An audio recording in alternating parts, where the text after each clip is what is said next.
마태복음 2장 1절부터 12절 말씀까지 한 목소리로 합독하도록 하겠습니다. 같이 합독합니다. 시작.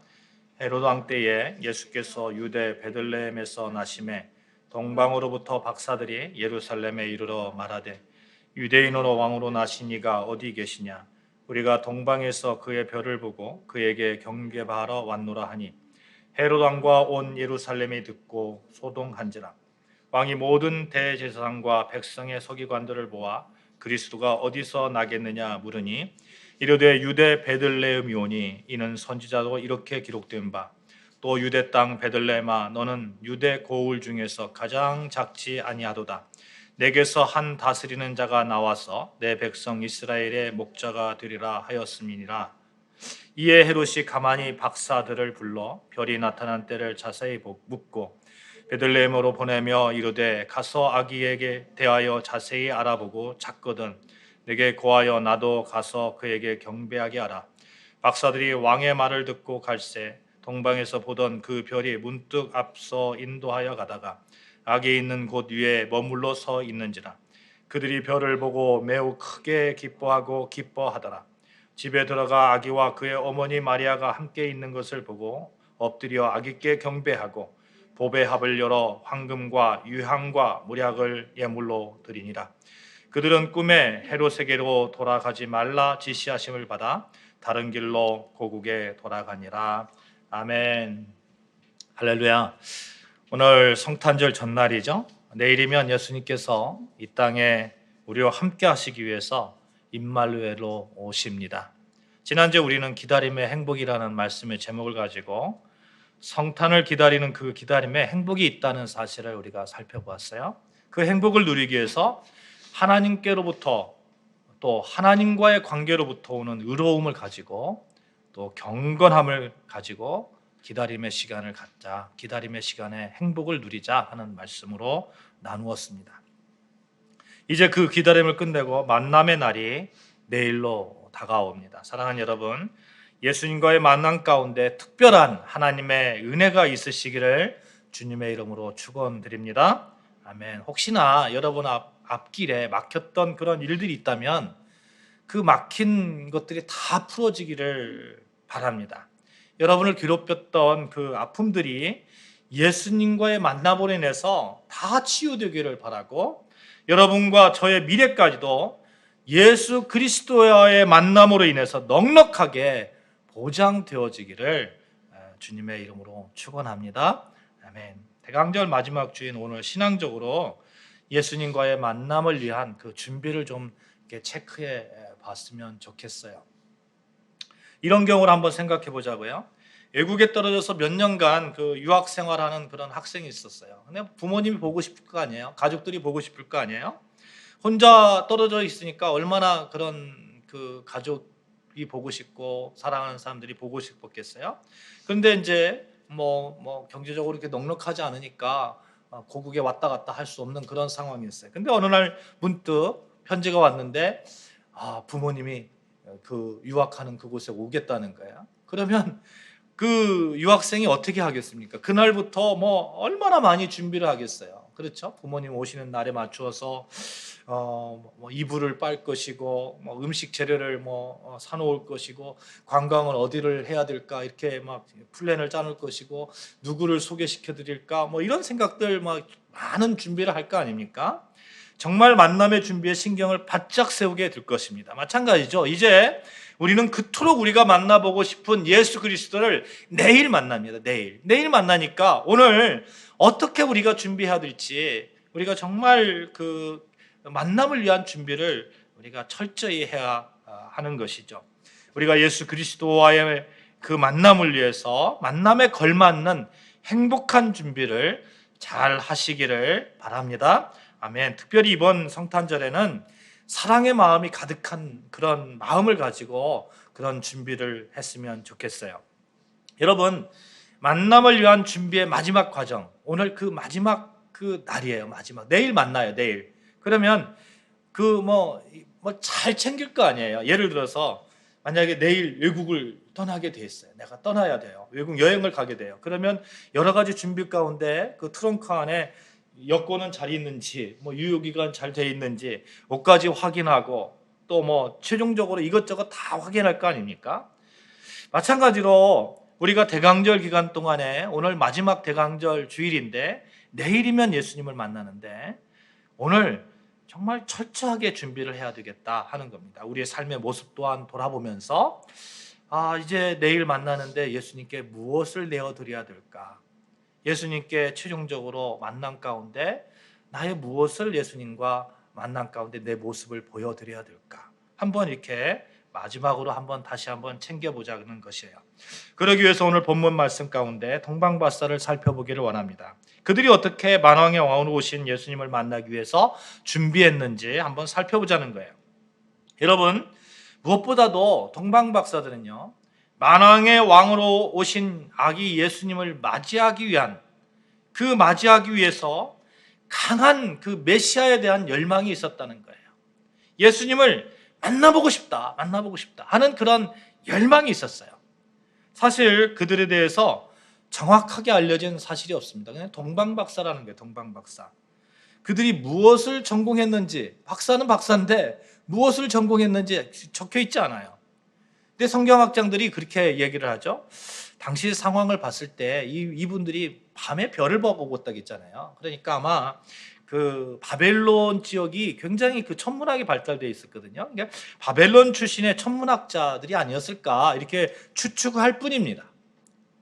당시 바벨론은 천문학과 점성학이 굉장히 발달되어 있었어요. 바벨론에는 약 500여 년 전에 이스라엘 백성들이 포로로 잡혀갔었잖아요. 포로로. 그러니까 메시아에 대한 이야기를 들었을 거란 말이에요.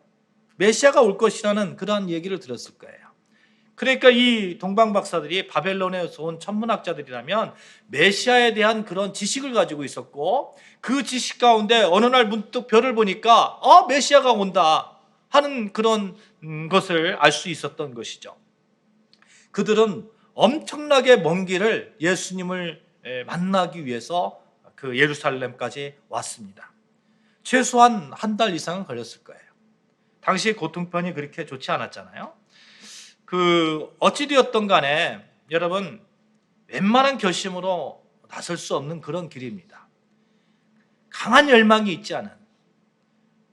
오늘 2절에 보니까 동방에서 그의 별을 보고 그에게 경배하러 왔노라 하니, 한마디로 별을 따라 왔는데, 여러분 별을 보고 이러니까 어떤 분께서는 밤에 이분들이 천문학자들이 이 동방박사들이 밤에 별을 따라서 별이 이렇게 움직이니까 그 별을 따라서 이렇게 왔을 거다 이렇게 얘기하는 분도 계시는데, 저는 뭐 그것보다 더 합리적인 게 밤에는 좀 연구를 하고 별에 대해서 좀 연구하고 낮에 이렇게 그 별을 연구한 곳을 향해서 가지 않았을까, 저는 개인적으로 그렇게 생각하는 것이 더 합리적이지 않을까 이런 생각을 합니다. 어찌되었건 밤에 걸었건 뭐 낮에 걸었건 그 길이 험난한 것은 사실이잖아요.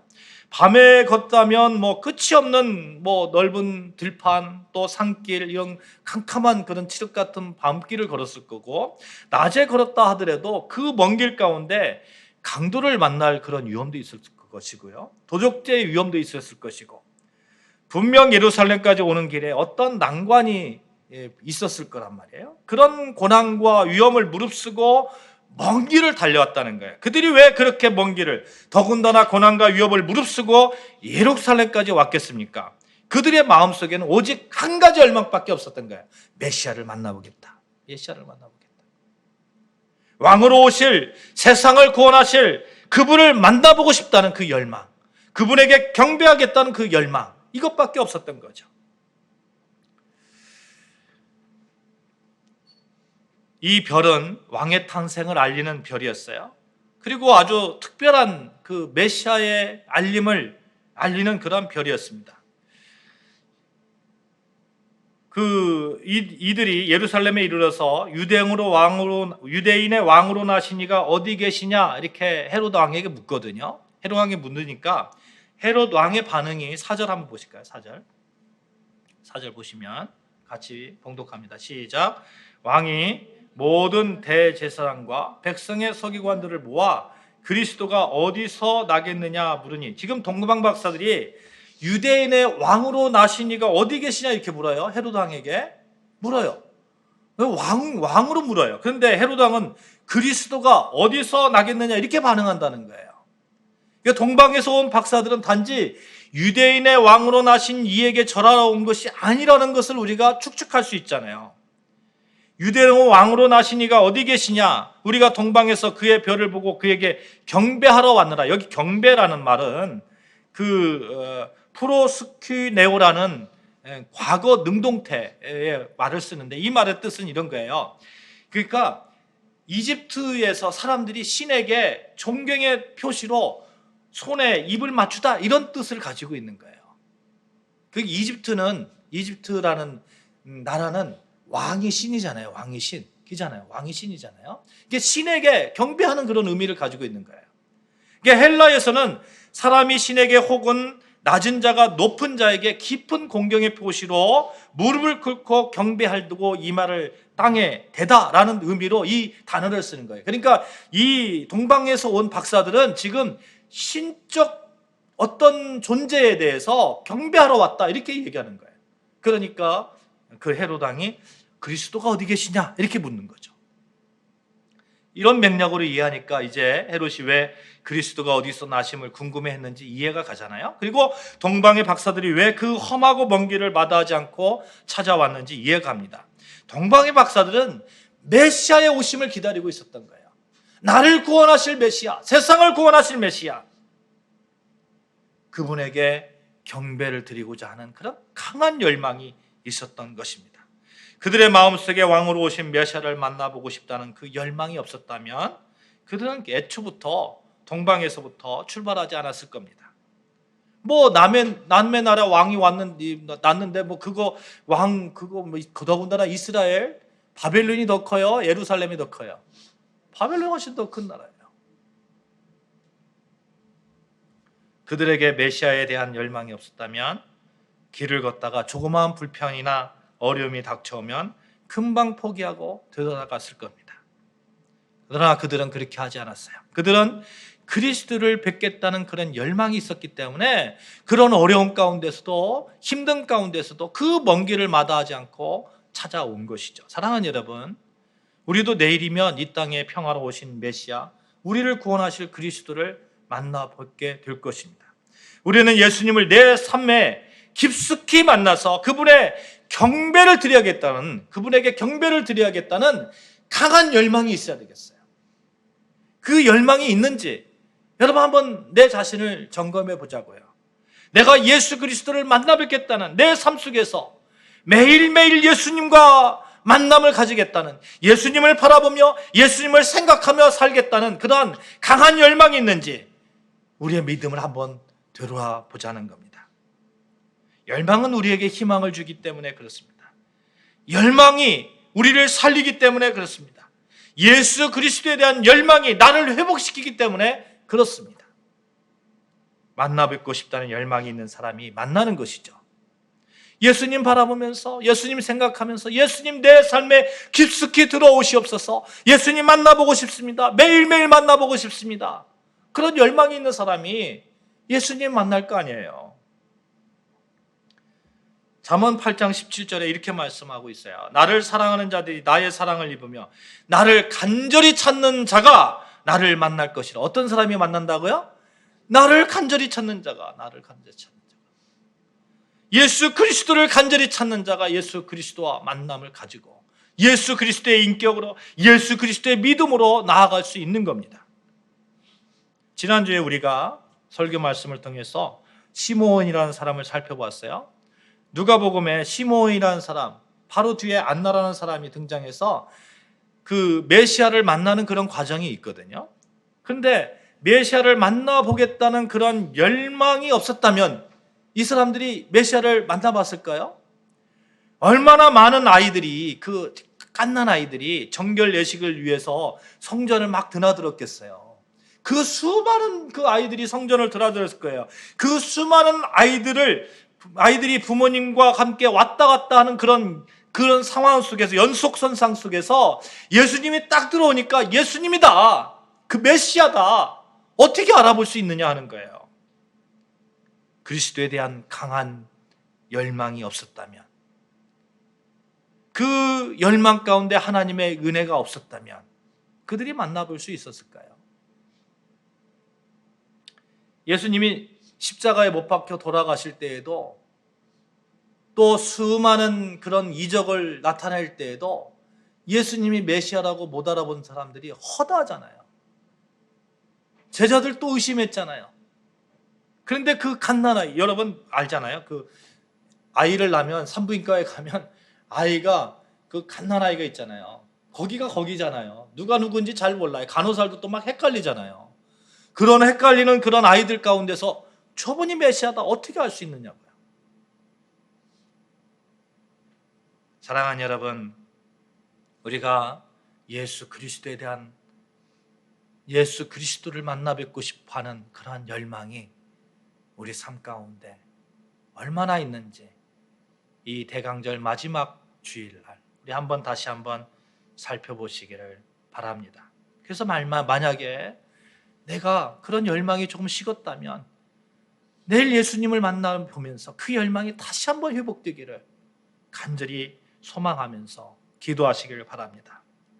연말이 되면 우리가 마음이 들뜨기 쉽잖아요. 송년회다 또는 친구들과 만남이 있고 사랑하는 가족들, 연인과 함께 시간을 보내기, 정말 그런 가운데서 들뜨기 쉽습니다. 그러나 그 들뜸이 세상적 가치에 의한 들뜸이 아니라 왕으로 오신 주님을 만남에 대한 열망으로 그 들뜨심을 가지시기를 바란다는 거예요.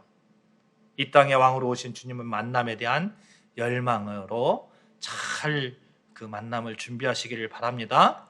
그래서 2023년 잘 마무리하고 2024년을 더욱 주님과 함께 동행하는 한 해가 되시기를 소망하면서 준비하시기를 주님의 이름으로 축복합니다. 이런 만남에 대한 간절함과 동시에 또 하나는 우리가 가져야 되는 것이 무엇보다도 하나님의 은혜를 사모해야 됩니다. 여러분, 우리 고백합시다. 하나님의 은혜를 사모합니다. 시작. 하나님의 은혜를 사모합니다. 만남을 가지기 위해서 하나님의 은혜가 필요해요. 아까 말씀드렸습니다만 시몬과 안나가 그랬잖아요. 그들이 어떻게 예수님을 알아볼 수 있을까요? 전적인 하나님의 은혜예요. 전적인 하나님의 은혜. 수많은 아이들 정결 예식을 위해서 왔다 갔다 하는 그 상황 속에서 하나님의 은혜가 없었다면 절대로 예수 그리스도를 알아볼 수 없었습니다.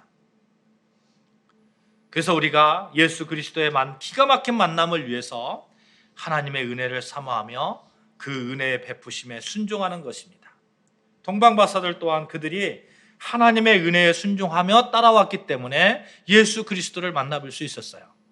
하나님께서 은혜로 별을 주셨잖아요. 별을 보여드리겠어요. 별을 다 보여줬어요. 그 다음부터는 그 별에 의해서 순종하며 나아가느냐, 그 하나님의 은혜 가운데 순종하며 나아가느냐, 이건 동방박사들의 결단할 문제예요. 별이 너 따라와 이러면서 막 끌고 가지는 않잖아요.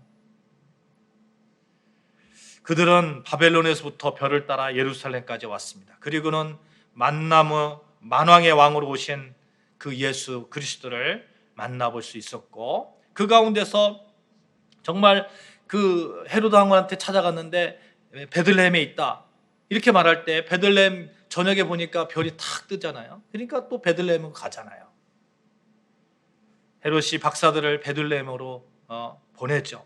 그런데 결과적으로는 헤롯이 보낸 것이 아니라 베들레헴으로 베들레헴까지 별이 뜬 그 하나님의 은혜 가운데 동방박사들이 순종하면서 나아가는 거죠. 결정적으로 박사들이 아기 예수님을 만나볼 수 있었던 것은 하나님의 은혜였다 하는 겁니다. 그 하나님의 은혜에 순종함이었다 하는 거예요. 사랑하는 여러분, 오늘날에도 여전히 하나님은 우리에게 은혜를 주고 계심이라고 저는 확실하게 믿습니다. 그 은혜 가운데 순종하느냐 않느냐는 여러분과 저의 결단이에요. 순종하는 자는 예수 그리스도를 만나볼 것이고, 순종하지 않는 자는 그냥 남일이 될 것입니다. 우리는 오직 하나님의 인도하심을 받는 자입니다. 하나님의 은혜 가운데 서 있는 자들이에요. 하나님의 인도하심 가운데 메시아를 만나 뵙고 싶다는, 매일매일 만나보고 싶다는 그러한 간절한 소망으로 내일을 맞이하시기를 바랍니다. 또한 여러분 그 가운데 무엇보다도 여러분 동방바설이 준비한 것처럼 우리가 가진 귀한 예물을 잘 준비했으면 좋겠어요. 며칠 전 딸아이가 중학교 졸업식을 했어요. 기념일이잖아요. 기념일이니까 선물을 이렇게 해서 딸한테 이렇게 줬거든요. 그랬더니 딸아이가 선물을 받고 사랑합니다 이러더라고요. 기분 되게 좋더라고요. 여러분 그렇잖아요. 마찬가지로 내일은 기념일이에요. 예수 그리스도가 이 땅에 오신 기념일이에요. 우리가 마땅히 우리에게 가지고 있는 정말 동방박사들이 가지고 있었던 황금과 유황과 모략 그 예물을 드렸잖아요. 우리도 마찬가지로 예수 그리스도께 우리의 귀한 것을 준비해서 우리가 드려야 될 줄로 믿습니다. 사랑하는 여러분, 내일이면 성탄절입니다. 여러분은 어떤 예물을 준비하시겠습니까? 만왕의 왕으로 이 땅에 오셔서 우리의 모든 죄악을 사하시고 우리에게 영원한 생명을 선물로 주신 그 왕이신 예수님께 어떤 예물을 드리고 싶으십니까? 올해 우리가 맞는 성탄절이 하나의 그런 행사로 지나치지 않기를 간절히 바랍니다. 2000년 전 동방박사들이 맞았던 첫 번째 성탄절처럼 우리에게도 기쁨이 되고 또 평생을 잊지 못할 감격의 성탄절이 되기를 바랍니다. 그러기 위해서 우리가 성탄을 잘 준비하시기를 바랍니다. 무엇보다도 예수 그리스도를 만나 뵙겠다는 그런 열망을 가지고 하나님의 은혜로 만나는 기회가 주어짐에 대한 감사로 또 하나님의 은혜에 순종하면서 우리가 가진 가장 값진 예물을 아기 예수께 내어드리는 귀한 성탄절 되어지기를 바랍니다. 성탄은 여러분과 저에게 가장 큰 축복이며 은혜입니다. 기도하시겠습니다.